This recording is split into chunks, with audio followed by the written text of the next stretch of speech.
the whole thing I want to take this journey on this term is all about your images.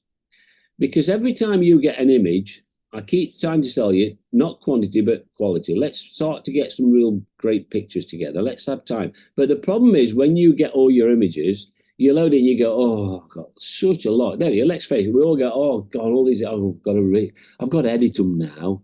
And you suddenly lose the will to live. Trust me, you get so many. But if you've got like this is a nice shot that Ron's got here, and you can do an awful lot with it. So what would your first consideration be on this picture? What's the first thing we'll look at first?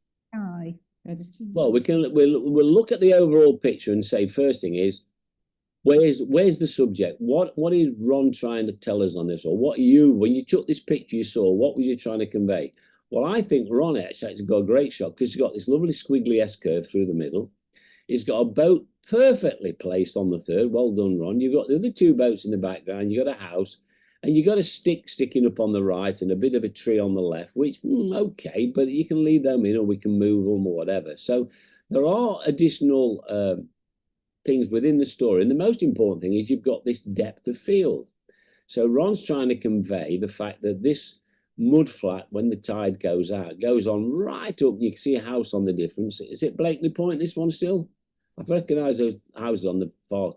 Holcombe. Yeah, Holcombe.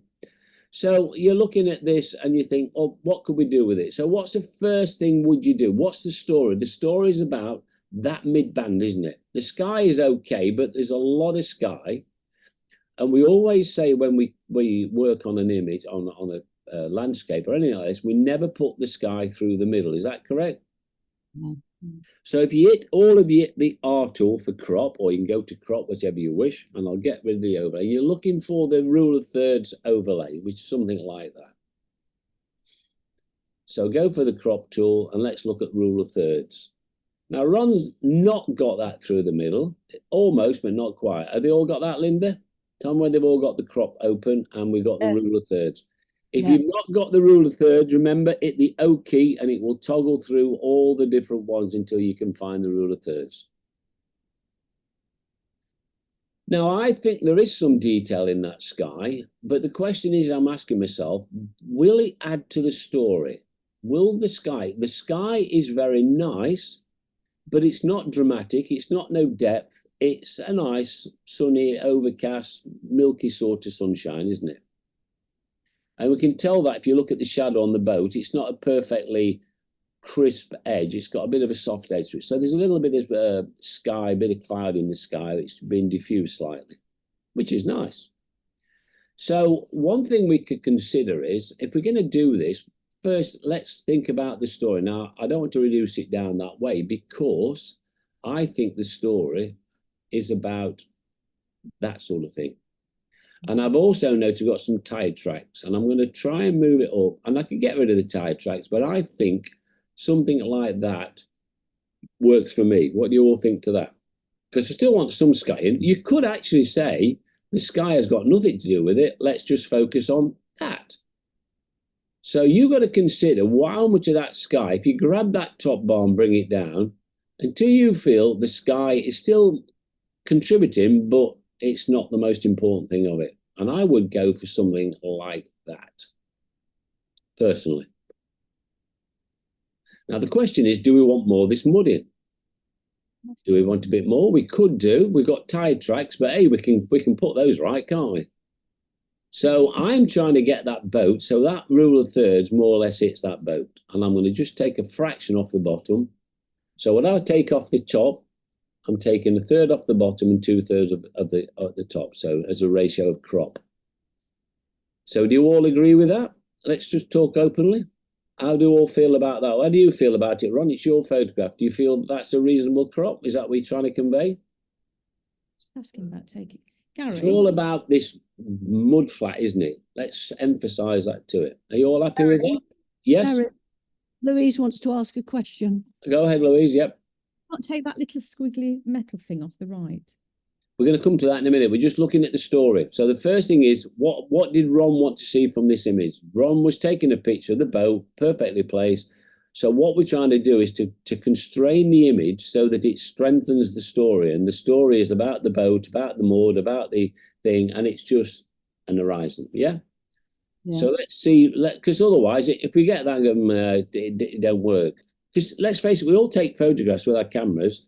We might not have the lens with us that we need, and we take a picture and you go, nah, it's not wanted. Well, in this case, I think Ron's got a nice little story here. And, you know, this image, because it's got such a good story to it, is that you could use this you could turn this into a little painterly shot in Photoshop as well. So you could make it into a painting. Because if an artist went there, that'd be a great pitch for an artist, wouldn't it? Because it's got all the information we want in there.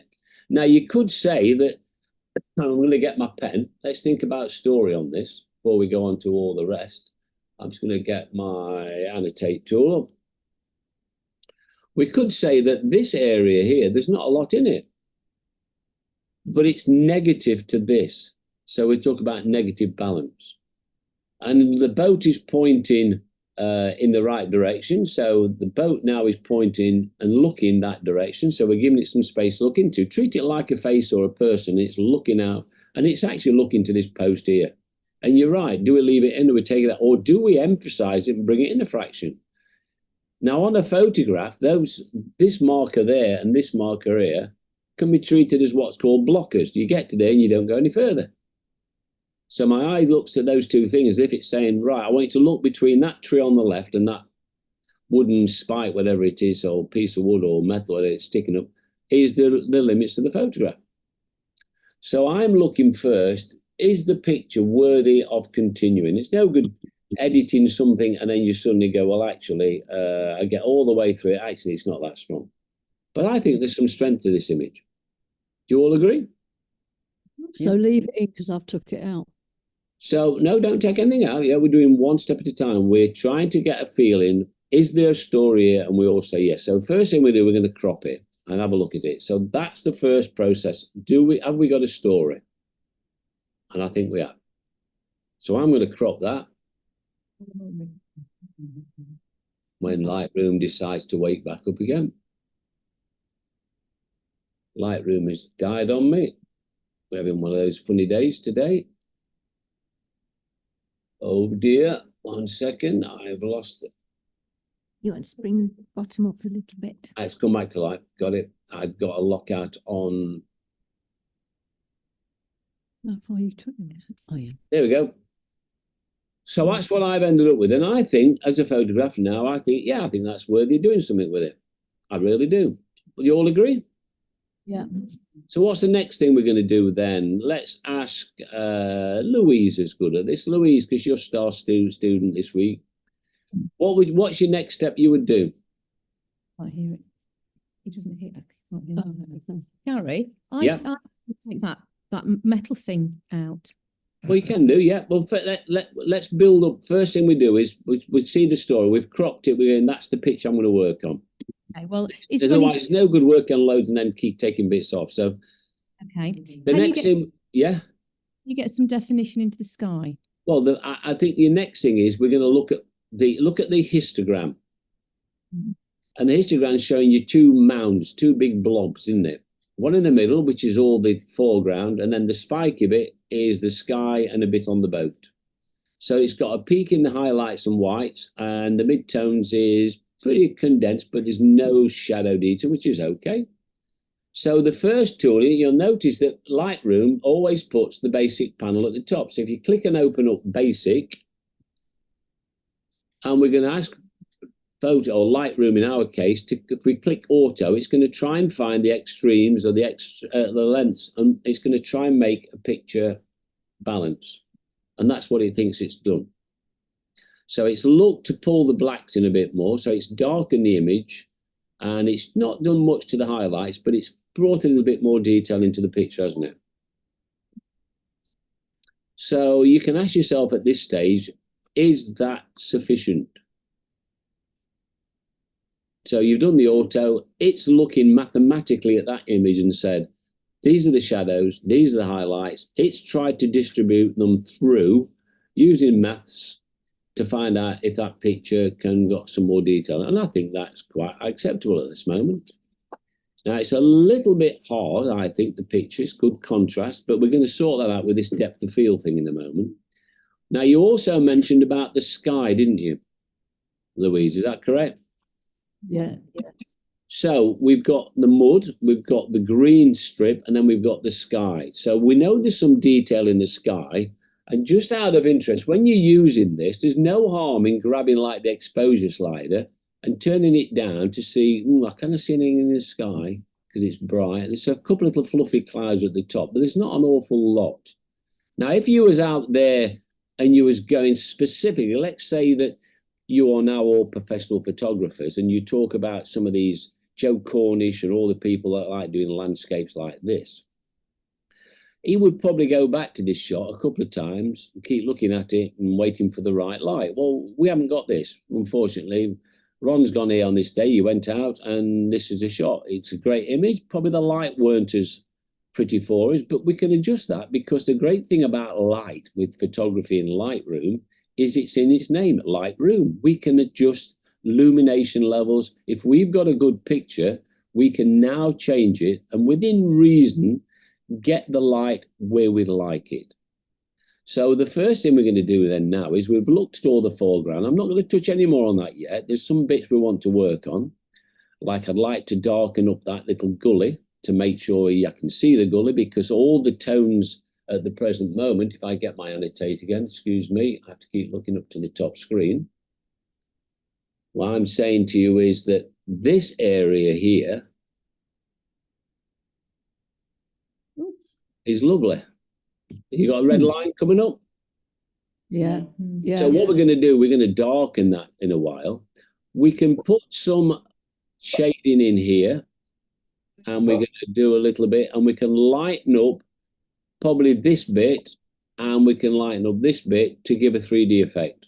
So the greens aren't all the same tone and the sand isn't all the same tone. So anything from here as well in the sand, this bit here will lighten up. And we may darken some of this foreground and a little bit here to keep my eye on the picture. We can use that using the vignette as well. But as Louise said, let's have a look. So we've got plenty we can do on there, but let's do something that we're good at in Photoshop.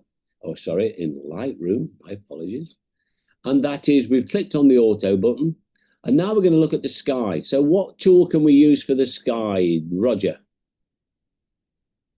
The gradient. I didn't hear him, Linda. What's he saying, Linda? Gradient tool. We can use, so we're going to go to the masking tool, aren't we? Which is the fifth tool along underneath the histogram. So if we all click on there, and we should open up a masking panel. And my button, I'm just going to close off my annotate again because it's affecting my pictures. So we've opened up this panel. So which one we're going to use? Sky? Sky. So if I click on it, what does it actually do in Lightroom? What's clicking on the sky? It's going to do what?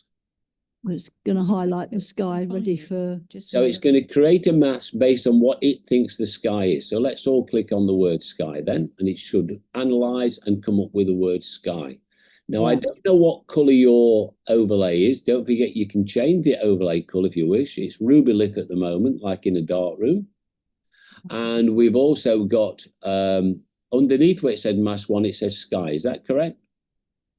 I'll go on to. Okay, can you all see that? Sorry, Gary, will you repeat that?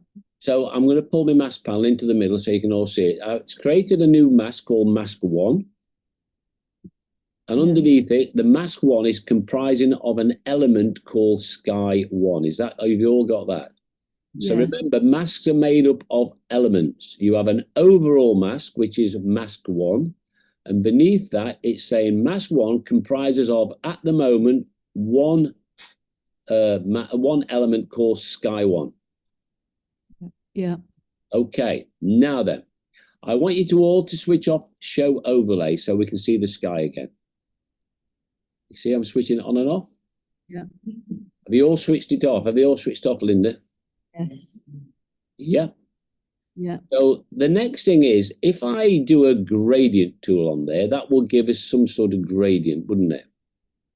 Yeah. Okay, now when we go out and doing photographs like Joe Cornish, he used to take a load of filters with him.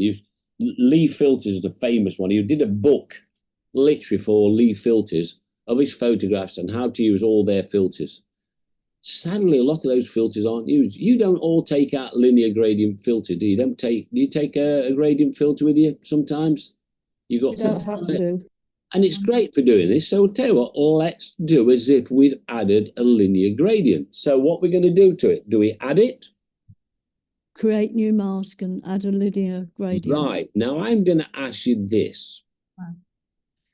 I'm going to do it on the sky. Now, don't forget what we said. This is the bit that frightens you all.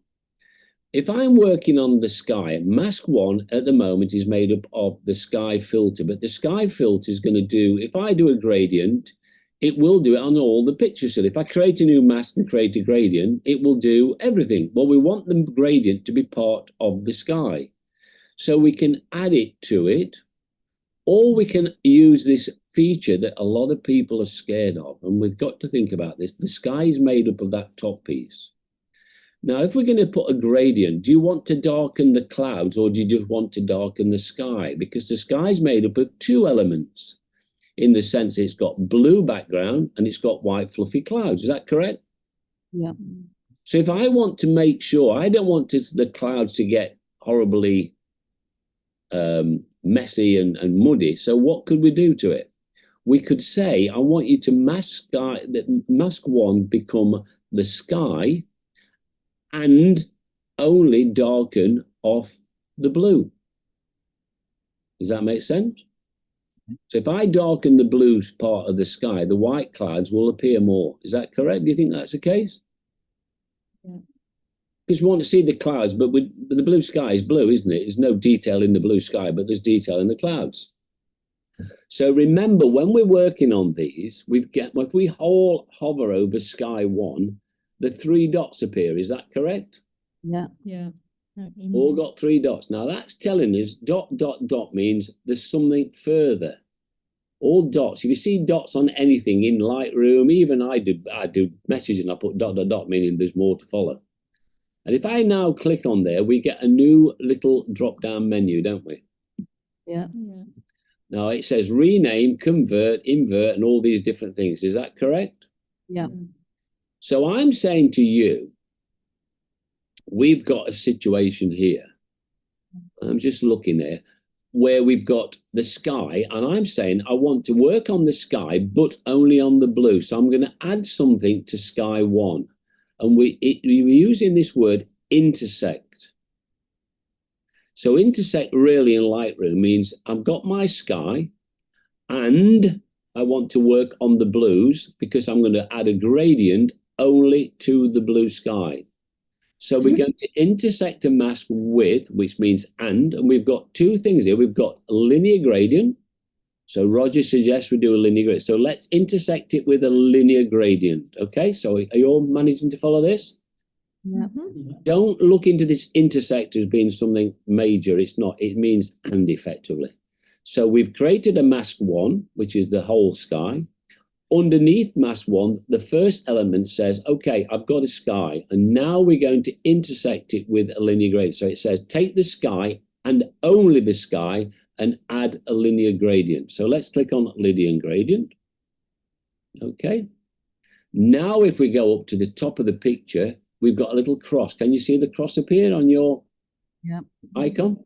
And we're going to click at the top and we're going to draw it down to the horizon. We all managed to do that? Yeah.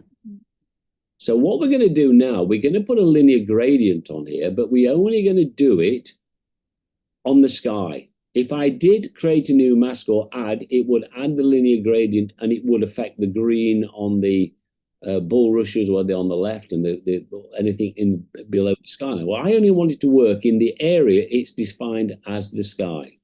So let's go across now to the exposure and bring that down and tell me when you think you've got enough blue sky showing. And I've come down to 1 stop. So if I was going to be putting on a graduated filter on my camera, it would be a 0.3. Can you all remember your filters? A 0.3 filter means 3 1/3 stops. 1/3, 2/3, 3 means 3. So that's what it's working on. If it was a 0.6, it'd be a 2-stop one. A 0.9 would be a 3-stop one. And if it was a 1.2, it would be a 4-stop gradient filter, meaning at the top of the gradient filter that you're sticking in front of your camera would be 4 stops at the top, and wherever it finished, it would be 0. Now, the beautiful thing about doing it in Lightroom, so long as you've not burnt the sky out, is that with a gradient filter you buy or a gradient filter for your camera, you have to move it up and down if you want to move the bottom end of the gradient, which means the top then, instead of being 4 stops, is only wherever it falls on. So this is a lot more accurate. Just going to just check the dogs. Okay, yeah, it's sat on me. It was sat on my feet, it's sat on the mat now. So now we've taken the sky and we've applied a linear gradient, and I don't know how far you want to go. It's Ron's picture. Ron, you don't want it that much, do you? No. That's a 4-stop filter, which will be 1.2. That is It's doing all of mine. a 0.9 filter, which is a 3-stop. 2-stop is a 0.6, and I think somewhere in the region of 1 and a bit stops. Do you think that's enough? What does it think, Linda? Because it's this photograph. I think about this sufficient. Do you think so? Yeah, when Louise is adjusting her linear gradient and then the exposure, it's adjusting the whole picture. Oh, I know why that is, Louise. Right, I'm going to share Louise. Does Louise want to share a screen? I'll show her why. Yeah. Okay, I'll come off there, then share your screen, Louise, and I'll show you why. Is it because she's on the mask and not the sky? No, she's probably gone into the panel on the right-hand side and working on the whole picture, not the mask, but I'll have a look with her. So share your screen. You have to go to the bottom of your Zoom and share screen. Oh, prisoner 074 is now, okay, I'm going to ask a control with you, Louise, so if we get stuck, I can help you. So I'm going to request control. Right. Okay, Louise, what you've done, you've come off the mask at the moment. So let's go and click on the mask symbol. There we go. And we've opened up linear gradient, which is this one here. And now it's active. Now then, you'll notice, Louise, you've probably gone down past here and you may have come down to here. I don't know until I've seen what you've done. But a lot of these panels on the right-hand side, point, color, all these, you can close them off so that you don't get confused. So that's all one panel. Can you see it's now saying basic underneath it? So anything above where it says basic now is what we can use. Now at the moment, Harry, and at the top of that panel you've got open there, she's got the invert tick. Don't worry about it. I can see that one. I've got that one. And most important thing I'm worried about is that you see these little disclosure triangles on where it says tone and color. Louise has not opened up tone, and in tone is all the exposures. You see? And what Louise has done, because she couldn't see that, she's gone down to here. So what we've got to make sure, Louise, is that when we're working on these, look at these here, and we're going to open up tone. So if you click on the word tone, that little arrow at the side is tone. Now then, turn the exposure. Can you see now it's only affecting the sky? What you did, you went down into the basic panel, which was down here, and you started turning these down. Okay, so that's what that happened. Okay, so I'm going to come back to here. I'm going to just put that back a bit more to where it was, something like that. So that's why it did it. So you've got to remember that these disclosure triangles open things up. You see, look, opens them up. And we close them off. But the most important thing is the tone. That's the one we said we wanted to bring down. And we said we'd come down 1 1/3 stop, which is about 1.3. And now it's only affecting the sky. So what we've said is Louisa's mask number 1 is made up of the sky and only the sky. Apply the linear gradient. Okay? Does that make sense to you, Louise? So the mask 1 is made up of 2 elements at the moment, the sky and the linear gradient. And the linear gradient only affects the sky, nothing else. Okay? So I'll come out of there and I'm going to come back to my screen. Share mine. You're welcome. So I'm going to go to desktop and go back to Lightroom and we'll carry on. So now we've managed to do this mask, but one thing is, it's got some blue sky in there, but notice those two little white fluffy clouds at the top decided to go dark as well. And that's what happens when you put a lens filter on your lens, it affects everything, because a lens filter is effectively stopping light coming to your camera sensor. We can be very clever on this. So what could I do to bring the clouds back? Open another gradient tool. Well, think about it. We've said that the mask one is made up of the sky with a gradient on it. And we've said we only put the gradient on the sky because we did an intersect. We said intersect the sky with a linear gradient, meaning take the sky and add a linear gradient only to the sky. So if I was to say only apply that linear gradient onto blue, would that bring the clouds back? Yes. Yeah, because we're saying put a linear gradient on the sky, but don't put it on the clouds. Oh, no, don't do that. I don't want it on the clouds. Only put it on the blue sky. So we go to where it says linear gradient 1, make sure it's active, and we've got 3 dots again. Is that correct? Yeah. So guess what I'm going to do now then? Let's think Tony, because Tony's fell asleep. Colour range.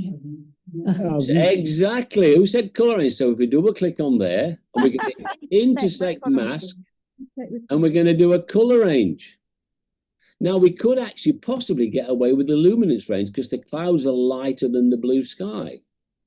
So you've got a choice here, but we do know a blue sky is a blue sky.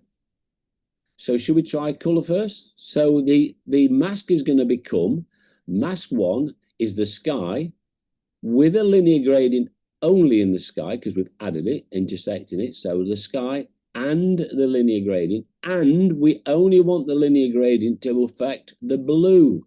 So let's click on colour range.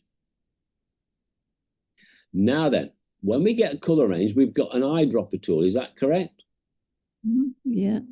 So what we can do, we can find an area of the sky we think is blue and click on it. Now it thinks there's quite a range on there. Can you see? It thinks there's an awful lot on here. Oh, the white clouds are coming whiter, but it's still a little bit. So we can click and add more blue parts to it. And if you did need to add more than 1 point, how do I add more points to a eyedropper tool selection? Can anybody remember? Just keep clicking away, don't you? No. You hold down the shift key and look, the eyedropper tool, as I hold the shift key, I've got a plus sign up here. Can you see it? Yeah, yeah. I'm flashing there, I'm flashing it. So if I hold down the shift key and click again, I've selected another blue sky. So I'm trying to cover the whole of the blue sky. So I've done 4. So now I'm saying the blue sky. So you all managed to find that? Yeah. Okay.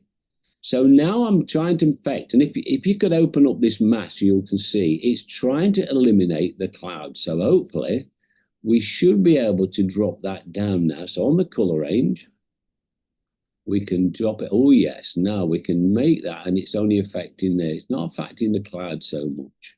And the color range tool at the top, there is a thing called color range, and you can refine that color range. Oh, look, when I do that, the clouds reappear. How about that? So I can move that across, that slider across there, and I can open more or less on the color range. Can you see that? My clouds are not coming out all that. Yeah, you should do. You've got to pull that thing across this way. This way. Oh. Yeah. Oh, I see. Just going to look at the point color, see where it is. That's okay. So now I've got myself just a little bit where I've refined it, and I'm just trying to get the white clouds. Now, as I move the refine back, you'll see my white clouds appear a bit more. So I could actually now, if I wanted to, if I do it too much, can you see, look, I can make the blue sky even bluer. Now, if you notice to the left of Ron's image now, there isn't much in the way of blue sky to the left of the image. It's nearly all white cloud. Now, if it was a nice day with clouds on there, I could have actually just picked up the blue sky and left the clouds nice and fluffy. So on this image we have here, most of the blue sky is to the right of Ron's image, which is a shame, and not to the left. So really this sky is okay, but is not as strong and as powerful as probably Ron might want it to be. We might want a nice fluffy clouds. So we've got ourselves a situation now where, will this sky be sufficient, Ron? So Ron's got to ask himself a question.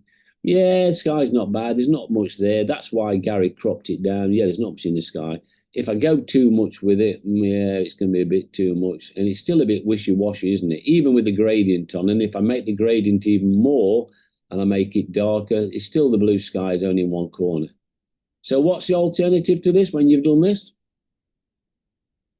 Take it into Photoshop and change sky. Exactly. So we've got a situation where Ron's got a great picture here. We've had a look at the masks and we've tried to find the sky and find the detail out. Now there's one other tool we can add before I go. Just before I do, I could come down to detail and we could try, let's have a look, because and effects, we could try dehaze.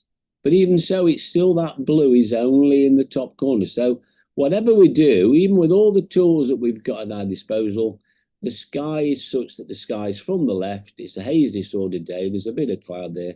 So the sky, no matter what we do to it, has not got sufficient detail in it. And we prove that with this mask that it won't give us any more. I can't give what's not there. Does that make sense?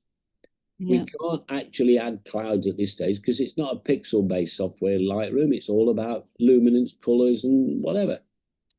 So we know now that if we're going to do this, we need to change the sky. So remember, before we go, I did this for a reason. One, so we could see whether the sky was any good. So that's why when this picture came through from Ron, I thought, brilliant, thanks, Ron. This has got exactly everything I want. So we made a mask to prove it, or in our case, we didn't know whether to prove it because we didn't know what was in the sky. So we did a sky. Harry? So, yeah. Can you put another linear gradient in the corner? You could, but guess what? All it will do is make it muddy because there's no detail there. We've got nothing there, have we? If you look at what we have with the color range and the linear gradient, if I add another linear gradient, all it will do, it will darken it down. You're right. But it'll darken it down to just be a bit muddy. Because there's no detail, there's no clouds and there's no formation and no content to it, then all I can do is affect the luminance because I've got no detail in it. So all it will do is make it look muddy dark. Yeah? So my approach with this would be, if I want that sky to be part of this picture, bear in mind, let's think we're painters. Would you paint that sky or would you paint some clouds in there? Clouds. We put some clouds in. So unfortunately, Ron's got there, the sky ain't a very good day, and he's not a painter, he's a photographer, he's got to take what he has on the day. Guess what? We're going to have to put our own sky in. But what I want to convey here is two lessons part of this, what we've done. One, we proved by using this method, the sky won't make part of the picture. However, the picture is still brilliant, but we need a better sky. So that's lesson number one. We proved doing this. And the other thing is, we proved it because this box here says that we created a mask using the sky. There it is. And we've said, right, I want to apply linear gradient only to the sky, Louise, and not all the rest of it. So don't get too far down that panel. And we said, well, when I put the linear gradient on, I don't want to affect the white clouds. We just want the blue. So remember this thing where it says intersect, don't panic. All it's saying is and. So we said we want the sky and a linear gradient on it and only affect the blue range. So we've been very specific building that mask up to find out that we ain't got a good sky. Okay? So there we go. So my honest opinion would that be to Ron, if Ron was to ask me that, Gary, what would I do with it? Guess what, Ron? I'd put another sky on it. Now, before we do, lesson number 3. What did we say last week about chromatic aberration when we looked at some of your photographs? You weren't there, Julie, and neither was you, Louise. Last week, we had a couple of photographs. When I moved in, you could see halos and muddy lines down pictures because of chromatic aberration. And if I remember rightly, Margaret said to me, Gary, what is exactly chromatic aberration? And what it is like if you shine a light through a prism, we did this at school, I don't know whether you did, we create a rainbow. And when the rain comes down and the sun shines, we create rainbows. And all it is, we're splitting the wavelength of light. Now, what happens is when you've got your camera lens, the light comes through the lens, as it goes through the glass, just like the raindrops and just like the prisms you used to get at school, it starts to separate all the wavelengths of light, because that is the physics of light. And when it gets to the last element in your camera, all that tries to focus all that back. So when it falls on your sensor, all the wavelengths and all the focus are all together.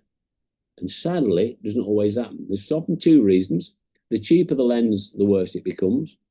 But in Ron's case, he's got a good lens on here, but it's still a wide angle. And wide angle lenses are very, very difficult because they've got a wider angle, wider view to get all those back in before it goes on the back of your sensor. Now, somebody said to me just a short while ago, oh, I've deleted that. Can you see that post to the right-hand side? Yeah. Now, we said we can take it out, leave it in, whatever. However, with a wide-angle lens, the worst part of a wide-angle lens are the perimeter. As you get around the edge of a wide-angle lens, the chromatic aberration gets worse because it's such a wide range and all this glass, and more expensive lenses will get rid of a lot of it, but we can't all afford £5,000 lenses. So what I'm going to do is, first things first, I'm going to leave that up before I do anything else, because I want you to all look at this.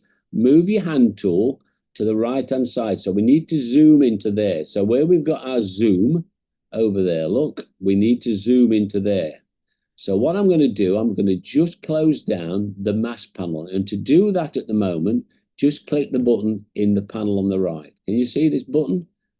That button there will just temporarily switch that, because I want to zoom into this.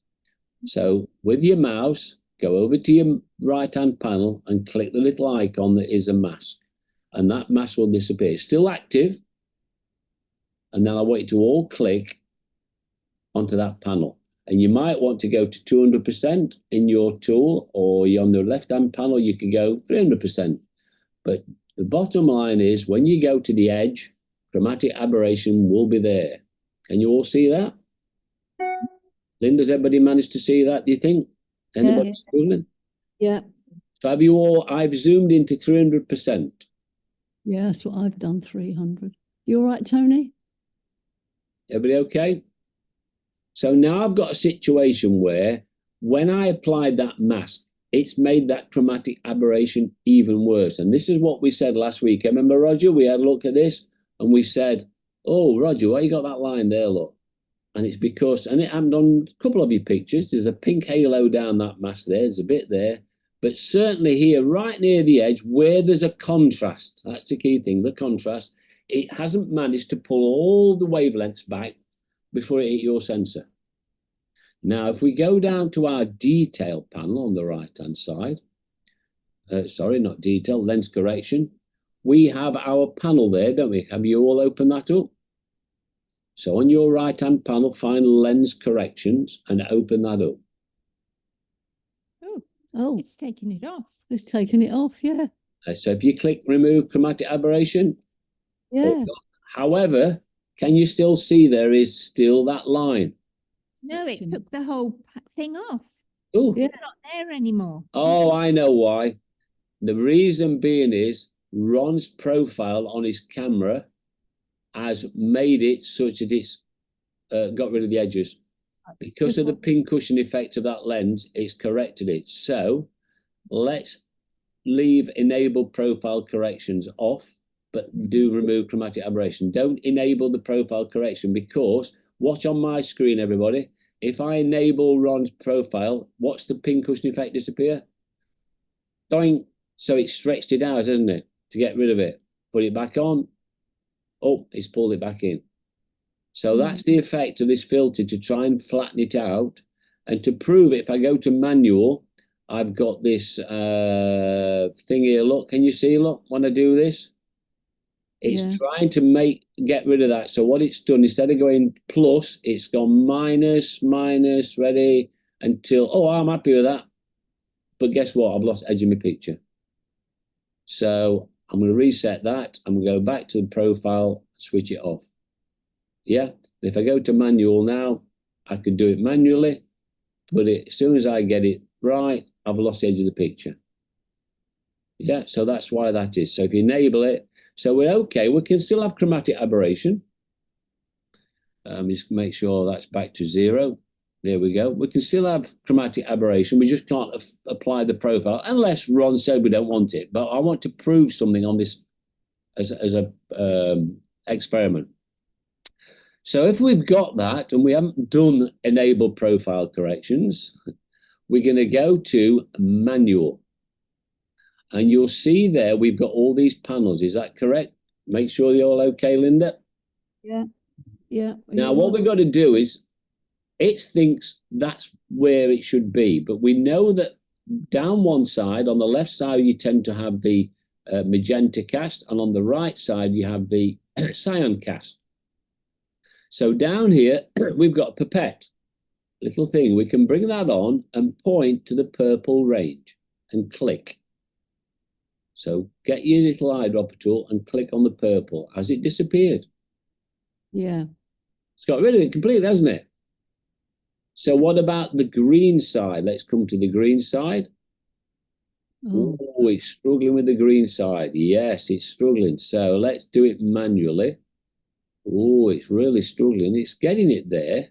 But unfortunately, can you still leaving that little halo around it? Yeah.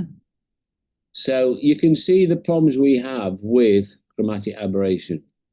And just to prove it, if you watch my screen, don't do it. If I go back and switch it back on, you've still got that halo around because it's just the nature of that lens. So it's done its best it possibly can to get rid of it. It's got rid of the colours, but on the green side, on that right-hand side, it's removing it, but it can't remove it all. Now then, let's get rid of the colour, like we said. Let's move it to something like that. So I managed to get the purple disappeared by using this device, gone down the edges, clicked on it until it's found each side. You see that? I've still a little bit on that pink on that side, but it's not too bad. So I'm going to move that over a bit more. So have you all got something like that at the moment with still that halo cloud around it? Is that correct? Yeah. Right.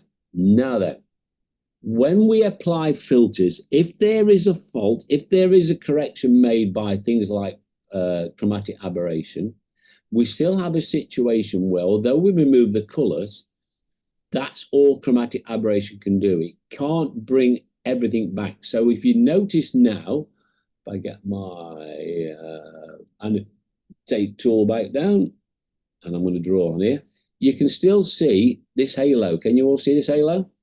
Yeah. Now then, what I wanted to do, and there's a little bit around this side, there's like some artifacts, because what it said is found the chromatic aberration, and it's done exactly what we've asked it to do. It's got rid of the colour out of the chromatic aberration, but it can't physically go back to your lens and say, right, I'll move the colour. Can you put all the lenses in the right place so that it's perfectly focused as well? It can't do it. That's just the nature and the physics of that lens. So what I'm saying to you is be careful when you do this, because, and I'm going to get all the drawings out, watch the big screen, and I'm going to just make sure you can all see it. So I'm going to just close that off. I'm now going to go back. Don't do this, just watch. I'm going to go back into my mask, and I'm going to disable the mask. It's gone. So the mask is emphasizing the fault that's lying underneath. So you have to be very careful. And Margaret, you've got to watch things like this for your competitions. If you're doing any effects on things where there's a high contrast, especially on wide angle lenses, you would have to go into Photoshop and just remove these edges. What about if you did the chromatic aberration first and then So the chromatic aberration, it's done exactly what it do. Chromatic aberration can only remove the colors. It can't remove the overall effect, the problem of the lens. So when it's focused these wavelengths, it's still not perfect in line. All we've done is got the colors away, but the problem is still underneath, because that's the physics of the nature of that piece of glass and the way it forms that image on your sensor. It's still there, but all we've done, we've taken the colour out so they don't look daft. Could you do that with in Photoshop with a clone tool? And What you could do, yeah, you could come down here with a clone tool. What a good way to do it, Linda. If we could actually do this more. That's a good one to do. We'll use this picture in a couple of weeks. I'll make a note and we'll come back to this picture and show how to remove this. And a really good way to do this is to use your brush tool, but not mask and not clone, a brush tool. And what we can do is we can say, I want it to darken only the light areas down this edge and it will match the sky. I'll show you how to do that. And you'll get rid of it so quickly. You don't have to be bang on, just go down the edge and it will do it for you. Thank you. We'll do that later on. What time is it? Time for a cup of tea. I can see one or two of you flaking. What time is it? Yeah. Oh, crikey, it's 10. Do you want to get a cup of tea before we do the next bit? We've got our tea. You got your tea? Do you want to carry on then? Do you all want to carry on? Yeah. Louise has just got the lady, so if you give it a couple of minutes. Okay. Oh, yeah. It's up to you. If you want just 5-minute comfort break, then just quickly, or do you want to carry on when she comes back? Yeah, We just put the kettle on while you were talking. Oh, thank you. Nice to know this. But can you see what I mean?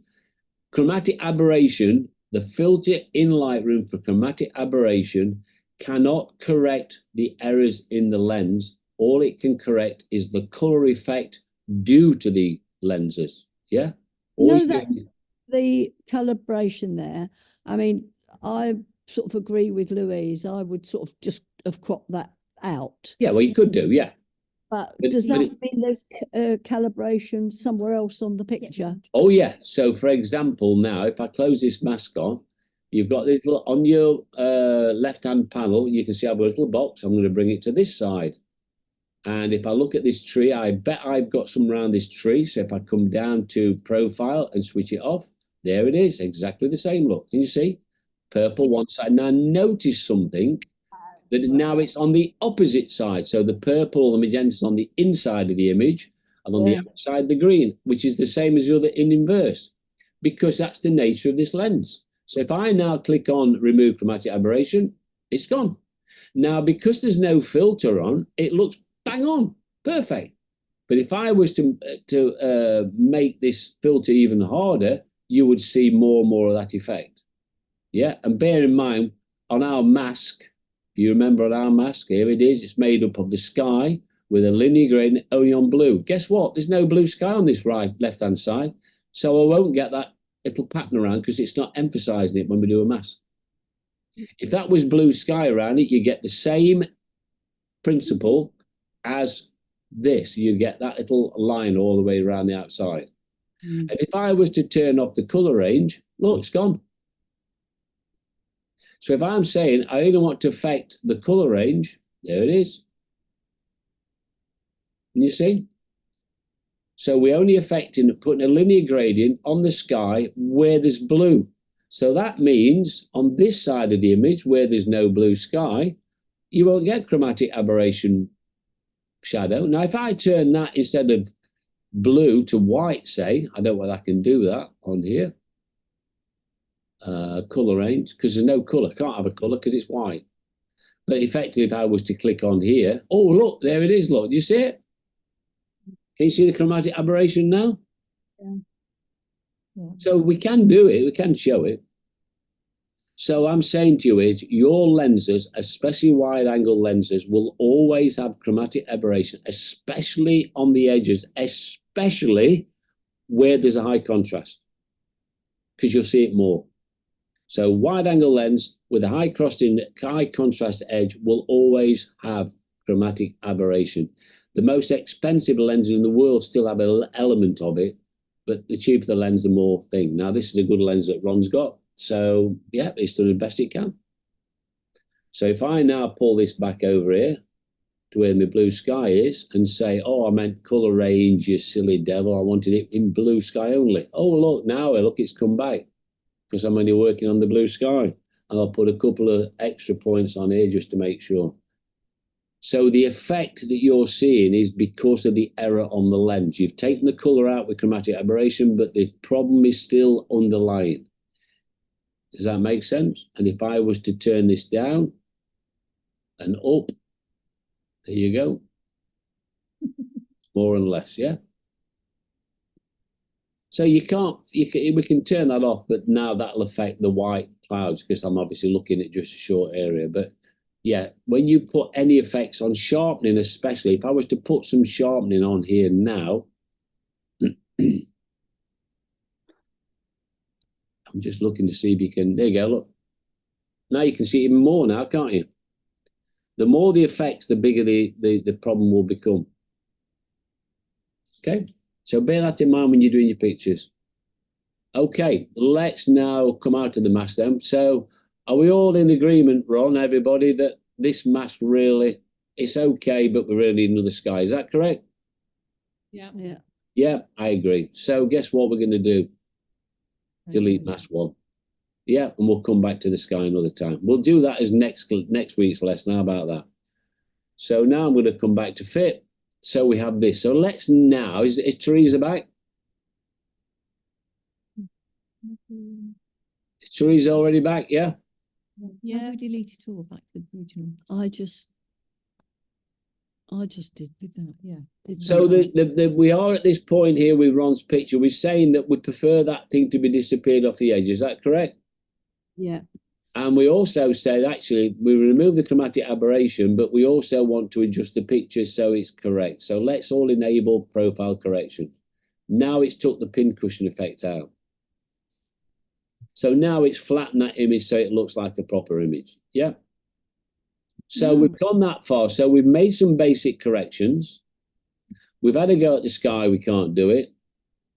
So we want to think about the image. We know we're going to come back to the sky, and we also know that when we did the sky anyway, when we did the sky, you'll notice that it only collected the sky. Yeah, you all agree with that? Yeah. Yeah, I don't want this one, so I'm going to delete this one as well. And we also, when we came down to our panel down to lens blur, that when we applied it, it didn't apply it to the sky. When it's woke up, come on, keep applying it. There you go. When we look at our visualized depth, the catch up, come on, anytime now. There you go. There's nothing in the sky, is there? So we know whatever we do now for the effect of this blur will not affect the sky. So when we put a new sky on, we haven't got to worry about it being wrongly focused. Would that be correct? We might have to blur it, but we don't really want to worry about the sky at this stage. So let's all get to this position again. So let's all find your lens blur. So you need to be in the panel. You need not to be in the mask mode. You need to be in this basic mode, which is this one here, the first icon. And we're going to come down to lens blur.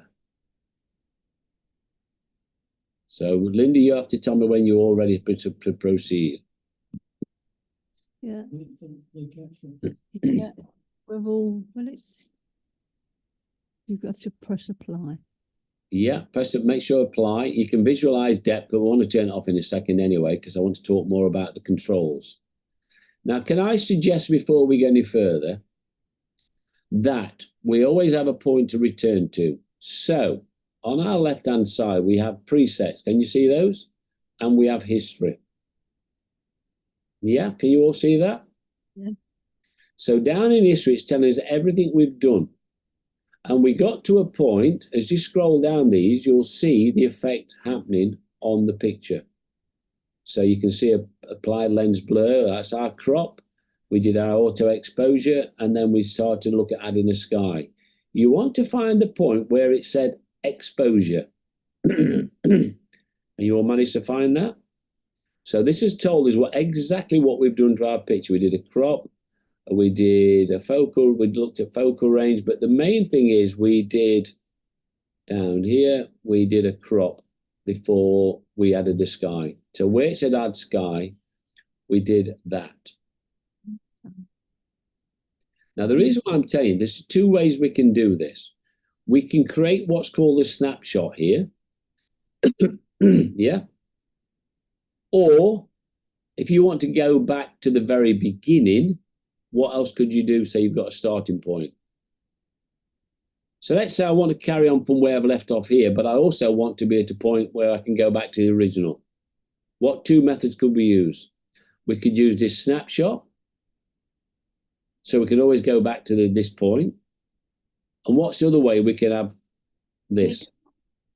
Yeah, you're right. Yeah, go on.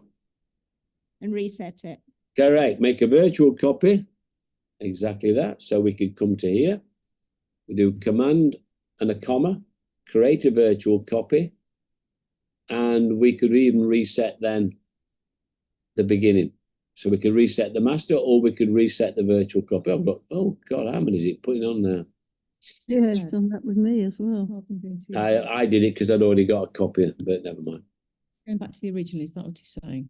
Yeah, what we're saying is we can go back then to the original if you wish, which is this one here, and reset it. Because don't forget, we can take a virtual copy into Lightroom because when it goes across to to Photoshop, it will create a new TIFF file. So you've got a choice. You can reset the virtual copy or you can reset the original one. If you reset the original one, there's the original. There's our virtual copy.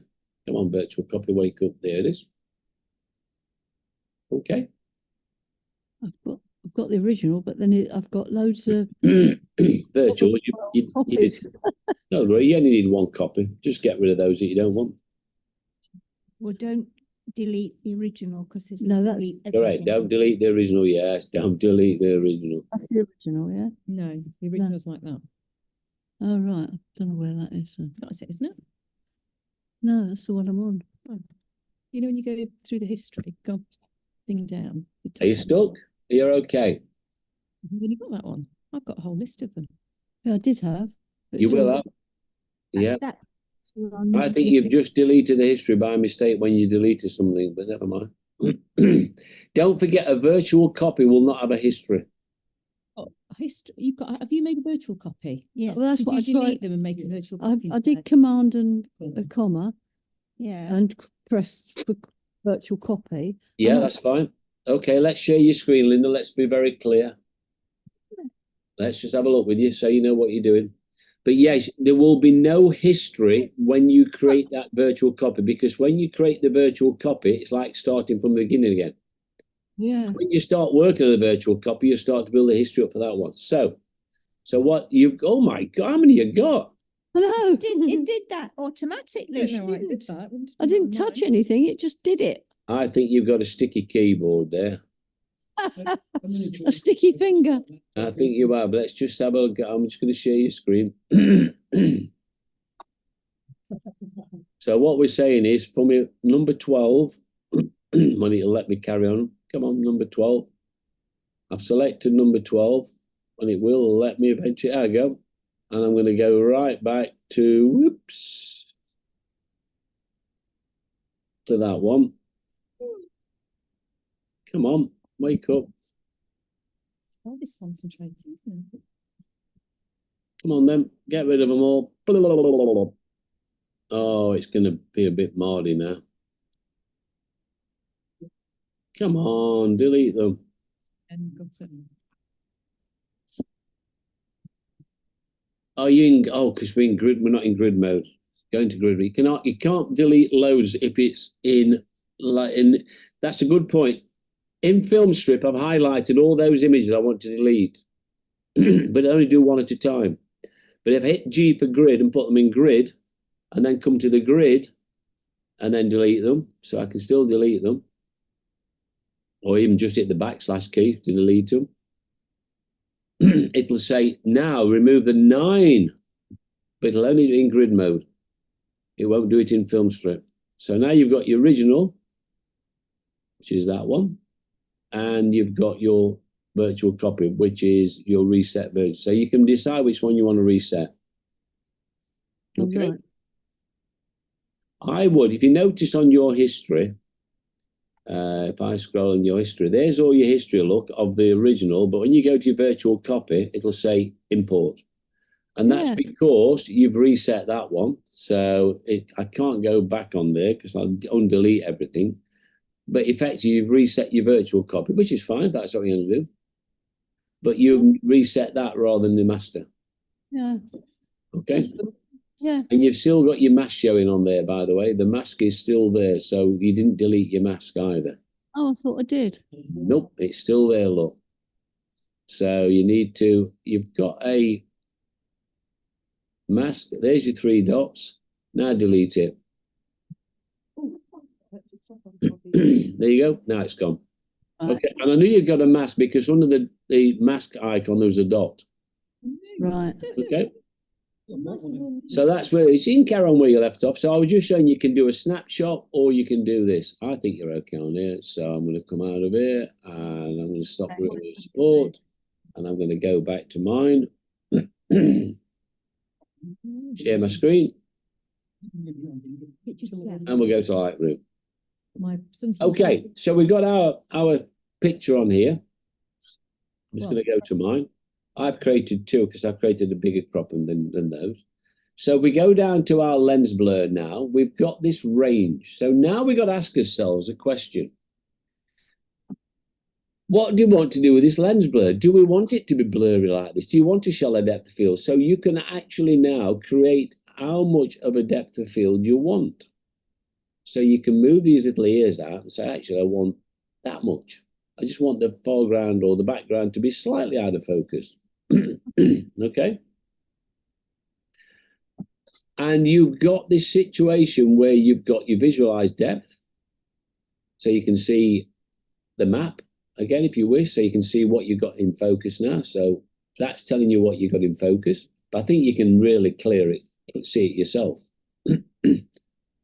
Now then, one thing I want to show you is you've got a brush tool. Now be very, very, very, very careful with this brush tool. It's not what you think. You can have an adjustment. Okay. So you've got a situation where you can increase the focus or you can increase the blur.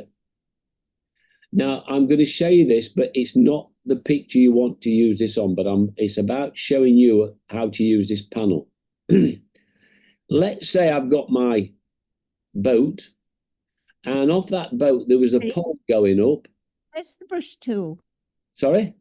Where is the brush tool? Right, underneath where it says visualize depth, there are 2 buttons, focus and blur. Can you see it? No. You've got 2 buttons. Click on the, hang on, Gary, you've got to click on the inclusion button. You've got focus and you've got blur. Focus and blur. Visualize depth. Where? If you've not got that, if you've not got that, there's a little button that says refine. Can you see that? No. No. On the right hand side, there's your, can you see that graph? Yeah, refine. Go to the end of there and then below there's a button that says refine. Yeah. All right. There's a disclosure triangle.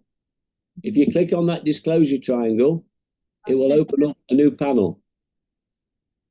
Yeah. Just like bokeh, which we're not going to touch today. We're going to do that another time because I've got pictures ready to show how to use that. And that'll be good for your weddings, Teresa.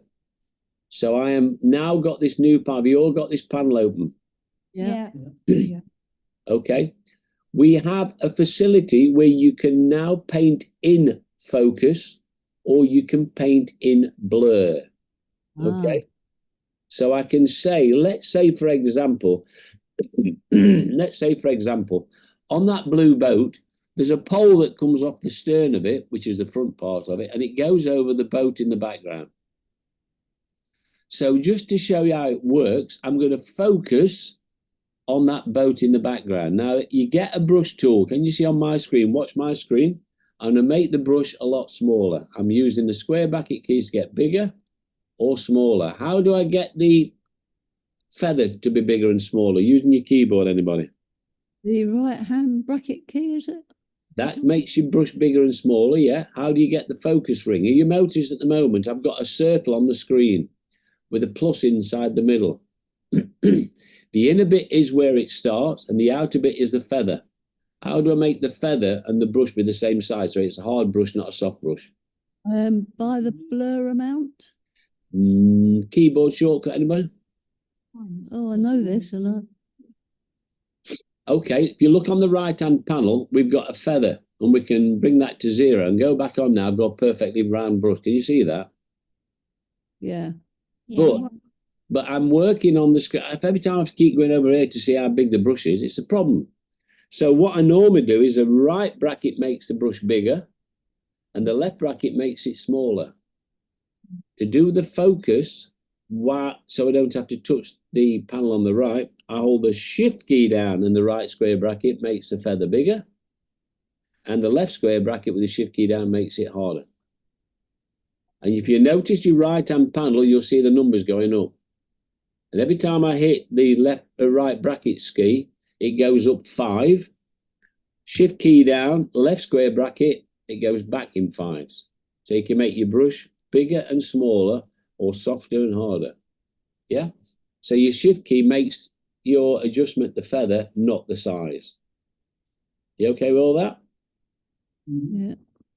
Now, I'm going to leave auto mask on at the moment. But look, watch what I do. You see that boat in the background? At the moment, we've applied a blur based upon this bit in the middle here, look, which I've done. I made it go on the boat at the front. Is that correct? Can you all follow that bit? And I'll make it even more defined just so you can see it. So I've focused on the boat. I've now clicked on the focus button and I've got a brush. If I paint on the boat in the background. Oh, in the background. Can you see what it's done? Oh, it makes it clearer on mine. It's focused. It's now got rid of that blur. I've got rid of it. Yeah. Amazing. Now, I noticed somebody doing this the other day on one of the Lightroom videos where they'd done a picture and part of what they wanted in focus had blurred. And so what they did is they used that to bring the rope back into perfect focus because it was part of the foreground and the Lightroom hadn't quite worked out what it was doing. Okay? But obviously you wouldn't want to do that on that because it looks a bit silly, doesn't it? But I'll tell you something, if you did this and you blurred the whole picture, you can make a nice fuzzy image where just the boat was in focus, like a little peephole, as if you're looking through a periscope. And the opposite, of course, is blur. So if I do blur now and paint back over it, guess what? It puts the blur back. So all that's doing is adding and subtracting areas. So what it's saying is, I'm doing a blur across the picture, and you can adjust it accordingly. So that's the facility that you have to change the effect of what it's done. Okay? And guess what? To the right-hand side of focus and blur, there's a plus button. So I can do a focus on this boat here. And then I can add the plus button and then make another one separate from that one. And I can add another one over here. So you can add more and more. You can keep making more and more of them. The only problem with that is I think that can be quite confusing because if you want to work on that one, I'm a blurring that one, I'm a sharpening that, and you lose where you are. I think the plus is a bit of a crazy thing because it doesn't show you which one it is. It may be, bear in mind, this is a new piece of kit for Lightroom, and it says quite early access there. Early access meaning it's a trial. I think that bit is a bit confusing until they get it right. So guess what? Waiting for people to complain. Yeah, I'm going to blur it back now because I don't know which one I was working on. So I'm going to blur that one now. But you can see how it works though. So your focal rate, I think it's very good. I'm going to come more back to this in a while. So what time is it now? Right, okay. You have got a facility in the focal range of that face. Can you see the face image I've highlighted? And I've also got this little target tool. And the target tool is good because if you're not sure where to do it, you can say I want this boat to be in focus. So if I switch it all off at the moment, I'll unapply it. And I'll reapply it and see what it does. Now, if I get this focus point here and I bring it onto there and I say and draw a box around the boat, it will find the focal range for me. It puts this box here. If I'll use it with my annotate tool, I may explain that because you might get a bit confused. Annotate, I'll get the drawing. Yeah. So let's say I just want this boat in focus here. Tell me when that red line comes on. Yeah, it's on. I've done that by using this tool here, and it sets this based upon the image that when I drew a box around it. What tool is it? Can you, Is can it you the say t- what tool? Because we can't see the screen properly. Is it target or That one. Target, target? That one. target, the right hand one of the two. I'm going to do the other one in a second. So if I do the target, so if I clear my drawings and I unapply the settings, okay, so it's now taken off the blur. If I apply it and then I get the target tool and draw a square around these boats, come on, wake up. Yeah, it's targeted that now. Can you see? Yeah. So if you're not sure where to, I'm going to target the front boat now. Look, where the front boat. It'll work on it. It's thinking about it. Now it's focused on that. So if you're not sure where to put that slider and how wide to have those little ears to start you off, you can use that tool. So I want the boats at the back now. So I hit the target tool. I draw a square around the boats, let go, let it think about it. It's looking at it and bang. Now, oh, look at that. That's confused it, hasn't it? That's really confused it. It's remembered all those others. I like that. Trouble is, you wouldn't want the landscape in focus, out of focus, and then the boat's in focus. It wouldn't make Correct. sense. No. I'm going to go back to the beginning 1 minute. My Obvious. computer's playing catch up. Oh my goodness, come on, come on. It's going back slowly. Go on back. Right, it's back. So what I'm saying is on the lens blur, oh, look, it's gone back to that one there. Come on, analysing. Come on, wake up. Don't want to stop. Stop analysing, behave yourself. Right, here we go. I'm back onto my image. So I've got my lens blur open. There's my target tool. I don't know where it is. I'm going to say, can we do it on there? And I've just drawn a box on it. Where? On the, On the little boats. It's thinking about it. There you go. So if you don't know where to do it, just get that target tool. I draw a little box. You can click on it, but it's obviously now it's going to be really fine.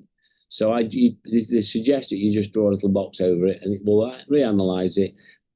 When it does a reanalyzing it, it doesn't tell you to reanalyze it, which is a bit of a problem. You don't know whether it's doing it or done it or what. Harry, how do you reset your blur so it's not there? If you don't want it there, you can move your box.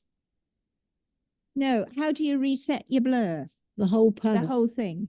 Just simply tell it to unblur like that. Use your box from beginning to front. So it's now it's unblurred it, look. You see? Oh, I see, yeah. What's Yeah. it do? Or you switch the blur off. Cross. You can switch it on, but why? If you apply it, you then tell it the range you want it to work in. Yeah. Okay. Now I'm going to go on to the next piece. What time is it? We've got a few more minutes left. I'm going to just do something, then I'm going to go back to that boat because I want to just do that mass with you again because I'm going to get you all to try something. If you're using this on a face, I've sent you this image. Well, you've already got it, which is that girl's face. Is that correct? Yeah. You've all got this. Now, I did not because the girl's face is slightly out of focus anyway on its hair because they've shot it with a lens that is a shallow depth of field. But if you've taken a picture of a face that is not blurred and the hair's not blurred, and you want to just do the f1.2 or f1.4 lens, which is a very shallow depth of field, you simply select your photograph, click on apply, it'll analyze it.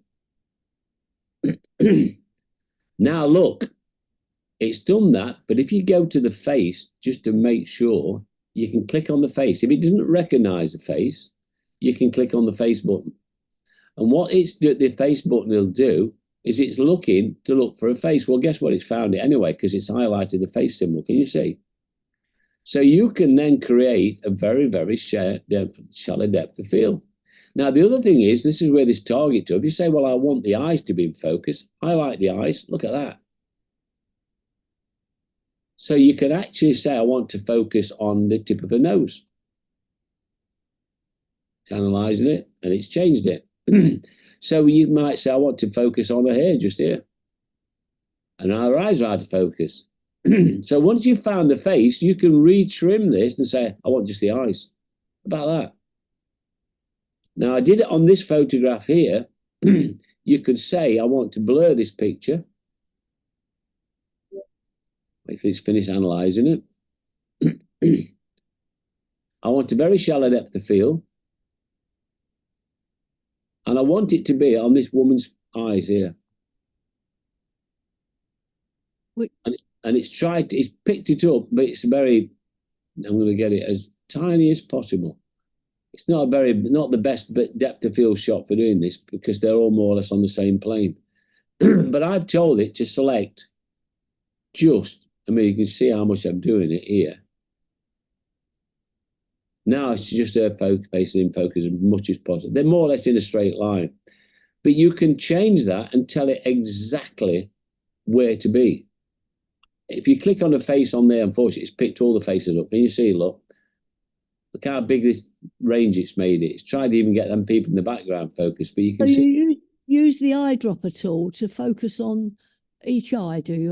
No, what I'm saying is this eyedropper tool, you can tell it that I want to be in this area. That's the most important bit. So you can tell it exactly. So, for example, on this picture here, I've got this picture. Let's say I just want I'm going to apply it. We're going to do this next week, by the way, this image. We're going to work on a couple of these images. Let's say I just wanted it to be. You just do that. I'm just going to wait till it finishes. Focus. What did you get to? Right, I'm going to turn the blur effect up. See, the eyes dropping now. Oh, I'm there. going to overemphasize it, but just let it get really blurry. And just draw a square. Wait for it. And now I'm going to get my target tool, and I want to focus on these leaves just here. So I've told it where to refocus. And hopefully in a moment, when it's worked it out, it doesn't show you when it's reanalyzing, which is a real pain in the butt. Come on. It's reanalyzed it, look, and now it's focused just on those leaves. And again, I can even make that even shallower because it's found where the leaves are. It's helped me find it on that map. Oh goodness, it's reanalyzing it. And I can create even finer. So if you got like a bird on there, you could just more or less pick that bird up. So now look how narrow the depth field is. And I can visualize that in a second. If I visualize the map now, yellow's at the very, very front, it's blurred. The purple in the background's blurred. It's going to redo the map for me, and it's going to tell me where it thinks it focused. The trouble is with it being an early access one, I don't think it's rock solid yet. But now you can see it, look. So the purple is the furthest distance. Now, the purple is not the furthest distance according to this thing, because why do you think the water on the right thinks it's furthest away? I'll buy the person that can get this right a beer or a glass of wine. Reflection is picking up. Well done, Tony. You are getting it perfect. Yeah, because the reflection on the water are there. It thinks it's the sky. And if you look at this, what it's saying is that the image as it sees is this bit at the front. For some reason, it's picked the sky as a reflection. And it thinks the sky, even though it's in the water at the front, is furthest away. Well, it is. But that's the AI when it gets it slightly wrong. Because really, this water at the front of the picture is blurred, look. Mm-hmm. So what I'm saying is AI is very, very clever, but it's not always that clever. Because when it analysed its picture, it went, ooh, there's some sky there and clouds. And that's usually the furthest thing away. And it looked at the top part of the image and it thought it was the bottom half. And guess what? It thinks it's the sky. So when you visualize the depth,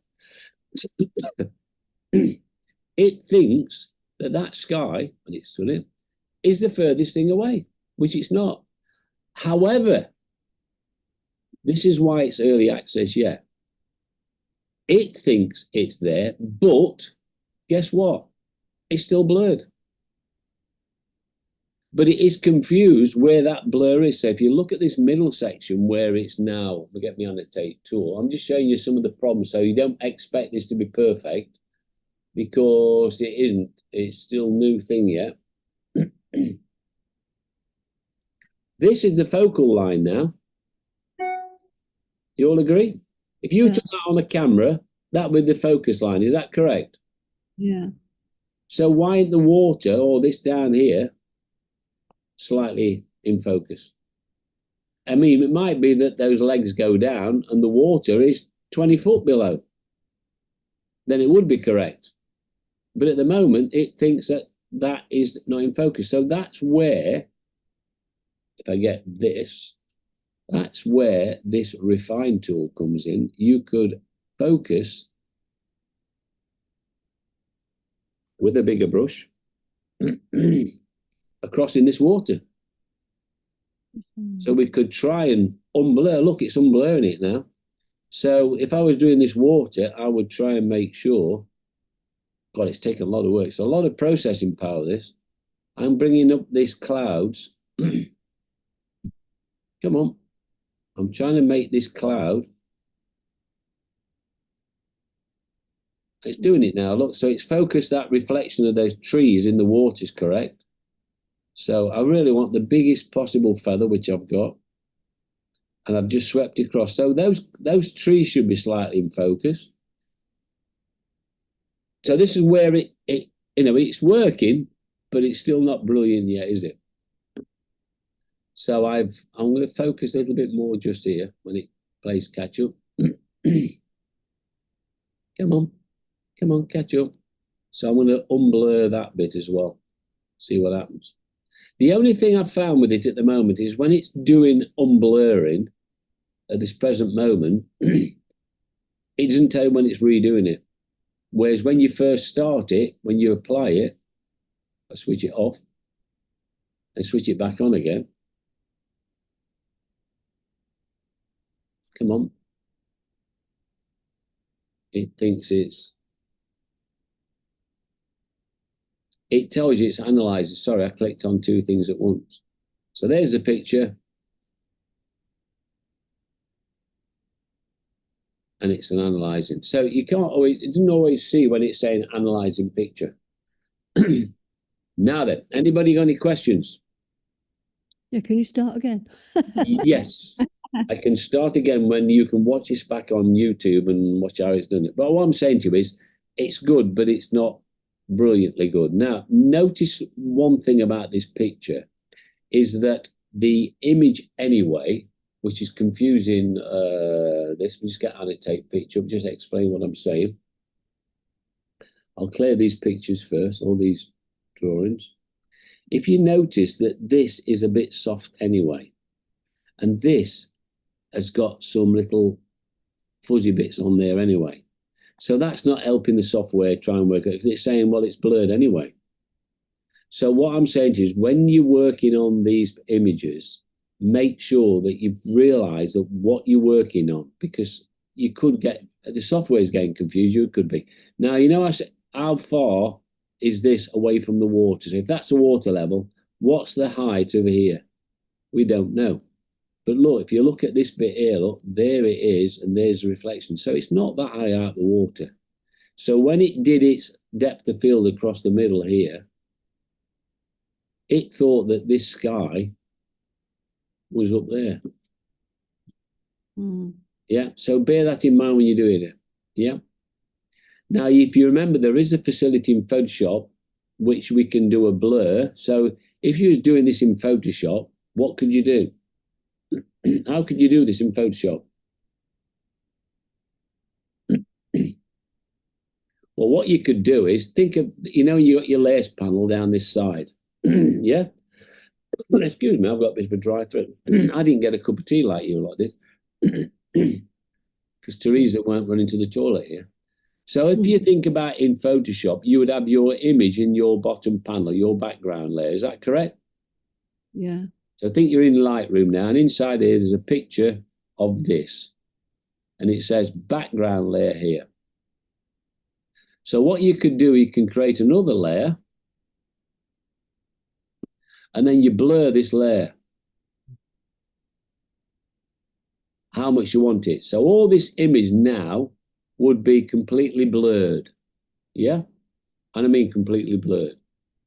Which is, this method is good for certain things because you can tell it, you can make out where you think the blur is. So how would I do then now? Make this image exactly what I've done in Lightroom in Photoshop. What could I do? The blur out. So we've got a blur on. So imagine this picture now is completely blurred out. How could I make the depth of field exactly the same like this? Okay. Rub out the blur. Yeah, I put the blur on. I blurred the whole picture. That layer, this layer in Photoshop here, is completely now blurred. So all I can see is a blurry picture. I can reveal the bit underneath that so it looks like it's in focus. Rub it out with a brush.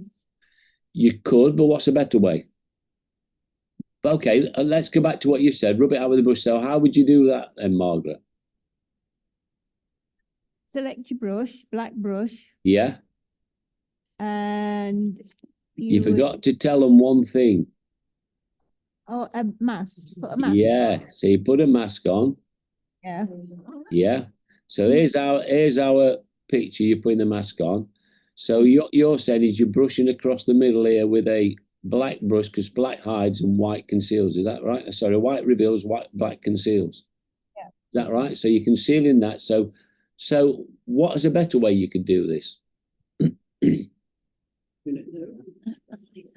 Well, up here where you've got your gradients, you've got a gradient tool, and up here there's a gradient editor. And the gradient editor gets you different things. You can have a full one, you can have a circular one, you can have a lined one, looks like this. And which is good because if you was to get this and apply this gradient through the middle, that would be in focus. That gets soft and that gets soft because the gradient is split down the middle. So in the middle, it's completely powerful. And when you get to the edges, it's soft. So you can create a virtual depth of field. So you can do it in Photoshop. And I think what we'll do is we'll do both methods. This method that's in Lightroom and the method in Photoshop as an example. Because you might find sometimes the old method is sometimes better than this method. But that's using Photoshop. So yes, you're right, Margaret. Use a mask. Mask and paint away. So we'll look at that as a possible solution. So you can see, it'll actually explain, it'll actually explain how it works. What time is it? Oh, you're right. Yeah, I thought it was gone. So I'm okay. Yeah, I'll carry on doing desktop. So Lightroom again. Now you can see my screen again, can't you? Yeah, I'm in Lightroom. Anybody else got any questions? It's very quiet. Have we switched the microphones off? I put mine on and unmuted. Oh, it's okay. Right, just a quick one, just to go back to this, just because we've got the last few minutes. We talked about these masks, and I want to try and keep getting onto these masks for you because these masks are quite important. If we are creating a mask, which we've done, we've created this sky one at the moment. The sky was made up of this, and we've said, well, we don't want that. We can get delete. So I'll delete that mask at the moment. What if I wanted to change just the blue paint on this boat? How could you do it?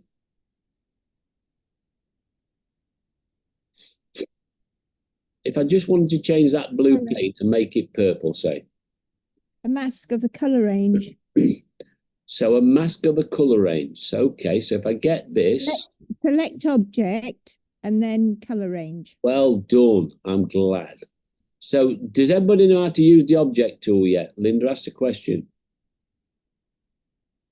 Yeah, you just paint over it. You know, but I'm asking Linda if everybody else knows. Oh.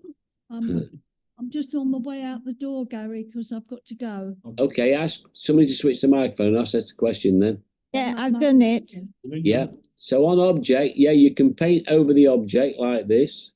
You make a big selection. It looks for an object and tries to find it. I've gone a bit too much on there. So what we've said is we've found that object. Now what would you do then, Margaret? Add. Okay, why add? Intersect. Intersect's better. Okay, so we find the object. We're going to intersect with colour range. Yeah. So now we've found the colour range. So we go onto the boat and find the blue. Yeah. Yeah, and I can hold the shift key down to make sure I've got all levels of luminosity on the blue. Yeah. Yeah. It's found the blue. I'll just get rid of that one because I missed that one. Now then, what can you do? Move the colour slider over. Yeah, you can move this. So now you can change, that's the saturation level. So we can grab the hue slider and just change that particular bit. How about that? So you can see the power of these masks. So what we did, like Margaret said, she's now become, I'm sorry, Louise, you've been resigned. Margaret said that we choose the object tool. So we've said, choose this area or this object and only select this color. Then whatever you do to that color in that object will only be changed. And you can change whatever color you like. Nice green boat look. Isn't that brilliant? Yeah. Now, I've seen other people do this and they were showing you some on the internet. I'm thinking, oh, that's really daft, that is, because you don't need to. So if I create a new mask, I've seen them do this. Oh, I'm going to get a brush tool and I'm going to go all over this boat and find and make a mask. Why? Just like Margaret said, just say, well, okay, I don't need that. I'm just going to go for, I'll create a new mask. I'll find an object. Here, this is my object, blob, quick blob. I only want blue, so I intersect, think of intersect as and. I want to intersect it or and only do the color range of this blue here and then apply the change. And this is as simple as it comes. How about that? Now I've made just the shadows blue and the highlights in green. How incredible is that? You become an artist, you can do what you like with this. And you can say, well, I like that, but I want the boat underneath. Okay, the white part's here only. Now, we've got a problem here. White is in the colour. So why don't we say, create a new mask, select the object this time, make the brush a bit smaller. And then I'm going to paint over the boat. And we're going to say only, in this case, this is a bit of a risky thing, me doing this, intersect with a luminance range, which is white. Yeah, now I can only just change the exposure of that bit. Oh, it's gone on, it's bled over because it's a little bit too much. I'd have to select the range where I want it to be. I'd have to come right to the top end of the boat. Now only the boat's affected. Look, I've selected only the whites and I can just change just that area. And this is the great power. You can now be very, very precise in what you do. So I said, only the boat, only the shadows are blue, all the highlights are green, the bottom part of the boat, white, anything below white or white, I can change. How clever is that? And even to the point you might say, I want the texture on the boat in the white. Well, look, I've got a luminosity range on there. I'll only now put the texture on the boat. Look at that. I can just change the texture of the boat. That's how powerful these masks are. Okay. So next week, we'll look at this image further. We will do the range we want to do. We'll also consider the sky. And then we'll also consider, well, what happens if we do this in Photoshop? Okay. And then we'll go on to this thing, which is bokeh. I've not touched this yet because one bit at a time. I'm going to just come off of there. And this is this one here, bokeh. And I'll show you how that works as well. And all these different tools mean, which is quite good. Okay. Linda's had to get off. What time is it now? Oh, it's 1:15. So there you go. Did you enjoy that? Yes, thank you. I think Goodbye. it's better when you work on your own images because then you can have a go yourself when you've had a play. I'll try that on mine. So thank you for this, Ron. It's a great image. Do you mind if I keep using this, Ron? Are you all right with that? No problem at all. Okay, you're not going to send me a bill, are you? Oh, I'll think about it. That's a bit Okay, so we'll catch you all next week and we'll carry on with this and we'll do a bit of cross-working in Photoshop and compare the two. And also, so if anybody else has got a shot like Ron's got that would like to see how to work it, or this peer we've got, if you've got an image you think, oh, that'd be good if I could do that, or even a bird, you can have a bird and you want to throw the background out. Let's do that.